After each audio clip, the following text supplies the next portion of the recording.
একজন বাচ্চার ধরতে গেছি ভাই, আরেকজন লগে থাকে মায়া করতেছে, ভাই আমার একটু ধরেন, ভাই আমার একটু ধরেন।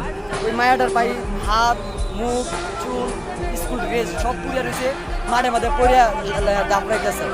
তো বিমান ব্লাস্ট হওয়ার পরে ওই বিমানটা ডাইরেক্ট করছে আপনার মাইলস্টোনের ভিতর পড়ার সাথে সাথে আপনার মনে যে অনেক হুজুর ছিল এখানে, অনেকগুলো হুজুর একসাথে দৌড় দিচ্ছে মাইলস্টোন উদ্দেশ্যে।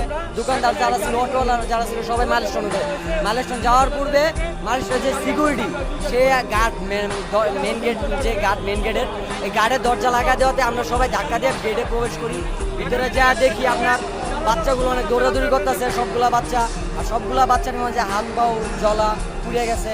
আবার মনে করেন যে যেই প্লেনটা যে ক্রাশ করছে, প্লেনটা ডাইরেক্ট একদম নিচতলায় একটা ক্লাসরুমের ভিতর ঢুকে গেছে। আর এই নিচতলায় ক্লাসরুম থেকে আপনার বাম সাইড থেকে, ডান সাইডে তো বাম সাইড থেকে আপনার পিলার, ডান সাইডে পিলারের কারণে বাচ্চা বের হইতেছে, সব বাম সাইড থেকে বের হইতেছে, সবগুলা বাচ্চা আগুন উপরে দিয়ে বের হইতেছে।